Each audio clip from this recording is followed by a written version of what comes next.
Twisted Mind sobrang crucial ng ability nila na alamin kung ano yung dapat nilang gawing target pagpasok ng unang objective. And it's going to be a crucial matchup for the game number 3 between AP Bren at Twisted Minds. Matutuloy na nga ba ito onto a reverse sweep?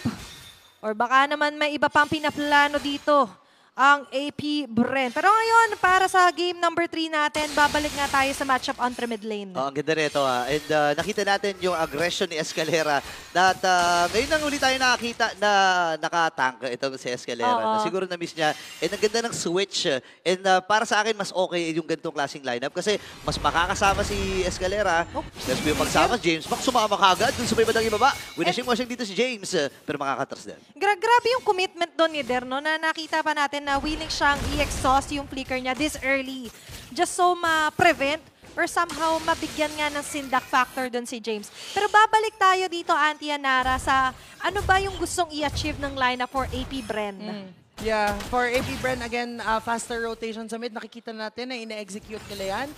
First skill, second skill lang naman ang kailangang i-cast ni Chow Skirt para ma-clear yung middle lane. Makontrol yung jungle camp. And kailangan mas mabilis na makapag-jungle si James Punks against MP the King. A lot of people are not a fan of pa-pause for Angela. Yeah. Pero kasi si Haji Sito, so it's kind of a different scenario when we tell it like that, diba? Pero kasi ano nga ba yung gusto? Is it early, mid, or on the late game ang pupuhunan talaga na power spike for Twisted Minds? Oo, parang nakikita natin dito sa Twisted Minds, no? Mas makaya ng lineup na to na tagalan yung lineup, no? Kasi I mean yung endurance. Team fight, endurance lang. Tiisan lang talaga. Pero sabi yung pagtitiis, AP Bren ay may bibigay kagad yung purple buff. Pero may pag-agaw na ginagawa. So, a turtle for a purple buff here, Auntie Anara. What are the odds of that, diba? Na yun yung mas pipiliin tayo at babalik para dito sa game number 3. There, figure in. Inabutan kagad si Escalera dito. Pero makakatakas gamit din yung kanyang Revitalize. Level 4 na rin naman si Escalera. So, available na yung kanyang ultimate. And babagalan ng AP Bren. Okay, ngayon, somebody's watching na nga lang din doon sa may bandang top lane. Puro dito kay outplayed, ha? Ay, naku, naramdaman. Naramdaman. Ano lang, tansyahan lang muna. Sinesetapan ko pa lang. Tama. Okay lang, flicker for the roamer against a flicker for gold laner. I think worth it yun for the side of AP Bren. Compared to what happened in game number 2 and game number 1, however, nagiging mas maganda ngayon yung pathing ng Twisted Minds. Hindi napipigilan yung pagja-jungle ni MP the King. Actually, mabot siya sa point na equal talaga sila in terms of level ni James Punks and walang nakalalamang in terms of gold just yet. Sa kanilang dalawa. Parang sa head-to-head. dikit-dikit pa. Pero kung head-to-head kasi yung usapan, maganda naman yung matchup nila earlier. Pero problema, yung ibang mga linya nila, medyo nagkakagulo-gulo, di ba? Nagkakabull-bull na nga tayo. Pero ngayon, first, or rather, second, turtle, magre-respond at maunang ataking to ng Twisted Minds. Okay, available na yung mamaya na pag-usapan kasi yan. Kasi nga available na yung pagkuha dito kay Escalera. And first play, napunta kagad sa AP Bren. Pero nandun na yung hard guard, nakasalib na ang power of love ay pinapatunayan dito ng Twisted Minds. Dalawa kagad ako na yung pinaki. Naku, napakaaga nito at tatlo kagad ang napatumba.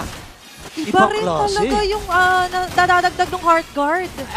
Ito yung binabanggit ko kanina nung nasa draft pa lang tayo na in terms of turtle fight, lalo na kung early stage of the game, for sure, 90% of the time, yung Angela ay mag-heart guard towards that CC kasi sila yung mas may capability na mag-dish out ng damage output.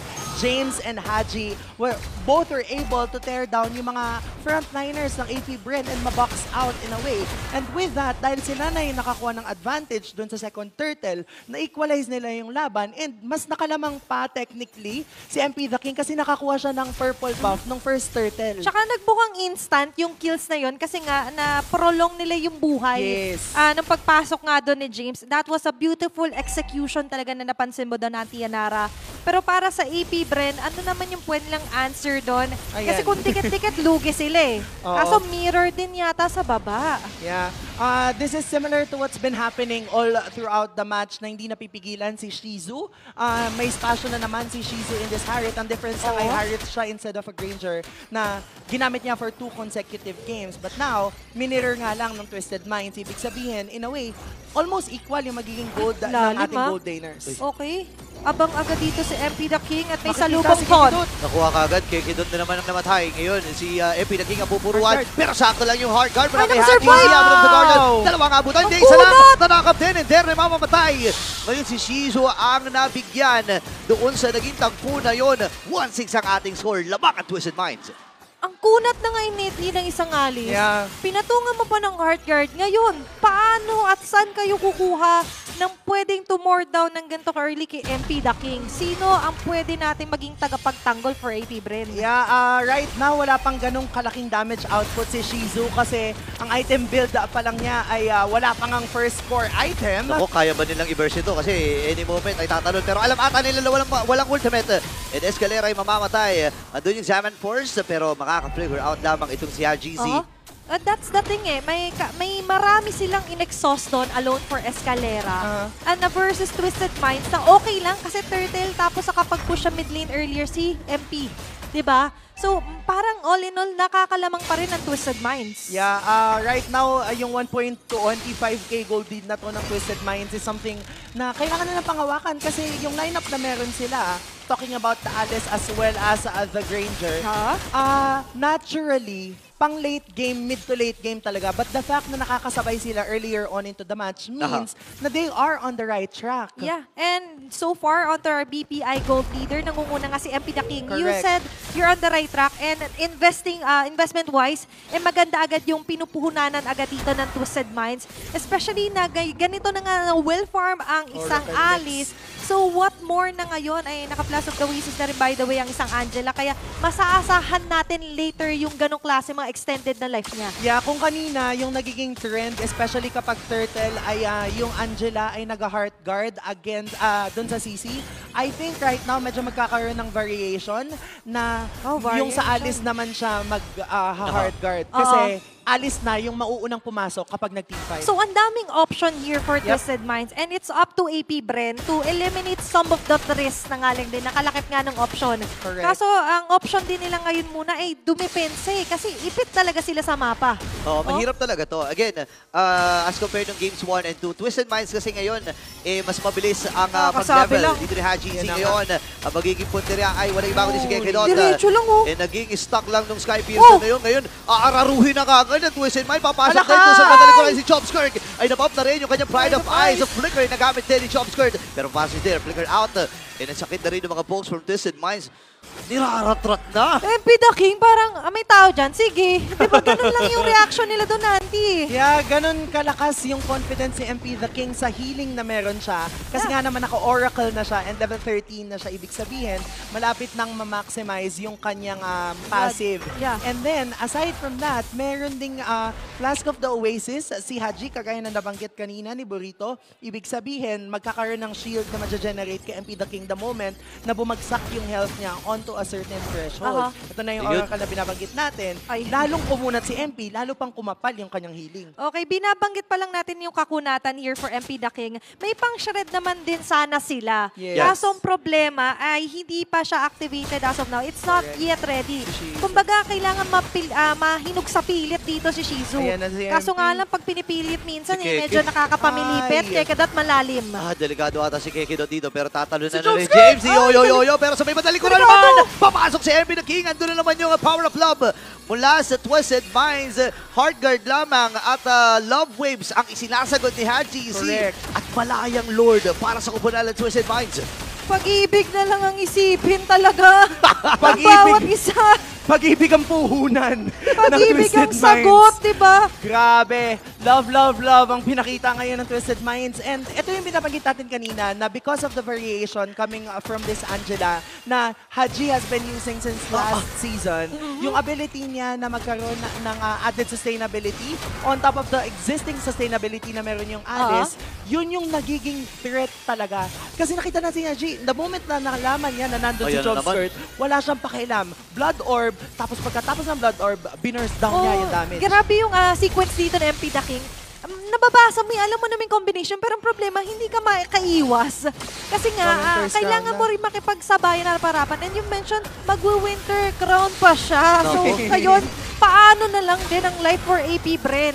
Although may mga windows pa rin naman na pwede na i-capitalize, pero sa ngayon, unti-unti yung sinasarado agad ng Twisted Minds. Yeah.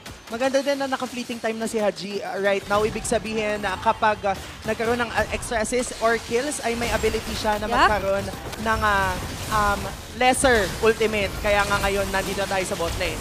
Okay, papasok ata sila. Ibinato din si Escalera. May Abbot of the Guardian pero hindi niya mapipindot. Hindi may kakasayon. MP the King ay nakuha din ang kill for before magiging laban. Parehas roamers ang napatumba na magkabilang panig. Pero may wave pa dito ang Twisted Minds, ha? And they're waiting kung kailan nga ba ipapop yung Heart Guard at ngayon na nga yung pagkakataon na yun. Napalalim ata. Ito na naman ang power of love mula dito sa Twisted Minds. Pero sabi ng AP Bren, aray ko, Lovebirds pala. Ay! Si Shinzo dito. Oh my gosh, grabe yung rat-rat ng Twisted Minds. Loving can hurt pala talaga. Yes! Loving can hurt sometimes. And yung sometimes na yun, ginawang lagi-lagi dito ng Twisted Minds. Grabe! Wala nang pag-aalinlangan si MP the King kagaya ng ginagawa niya ngayon kasi alam niya na masakit yung damage output na meron siya at makunat siya. Grabe, yung si MP the King dito, literal na naghahari doon sa mga team fights na kanyang dinadaanan. At ngayon na may 7,000 kalamangan na ang Twisted Minds. Mahaba pa naman yung window para dun sa next the Lord. At may window pa ang AP Bren para dumipensa. Okay, let's discuss the option naman dito sa AP Bren. Although they want na sabihin natin wag pansinin si MP the King. Kaso hinahain niya kasi yung sarili niya. Yes. And so far, for Ako na Shizu, to. medyo kapos talaga, Auntie Yanara, yung damage ng isang Harit versus an Alice in this part of the round. Yeah, I think kung pansinin natin yung gold na meron right now si Shizu, 7.6k, kulang pa siya, I would say, ng Divine Glaive. Yun na lang yung kulang niya bago niya magkaroon ng ability na pabagsakin dito itong si MP the King. But the moment na meron na siya nun, which is a minute or two from now, feeling ko yun na yung time para i-burst down ng AP Bren kung sino man yung nasa harapan. Kasi kaya na ni Shizu at that point. Ngayon, somehow, for Twisted Minds, aware din sila sa timer na yun eh. Yep. Kaya nga hanggat maaari, tuloy-tuloy yung pambubuli, di ba?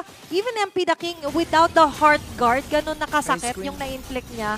Is nakikita nila na medyo na-awkward ang pumosisyon yung AP Bren. And which is what we're talking about. Gusto nilang lumikod, conceal play. Okay, paplanuhin nata nila yung bandang likuran pero naiba to itong si Der. Habang nagamit niya yung kanyang ultimate, habang outplayed, ay naku ng kill. Ngayon, ito na ang pag-abandon ng Twisted Minds. Pinagbubuhol-buhol na ang mga beast. Tatlo ang tutumba, make it 4-9 si Chomskirt.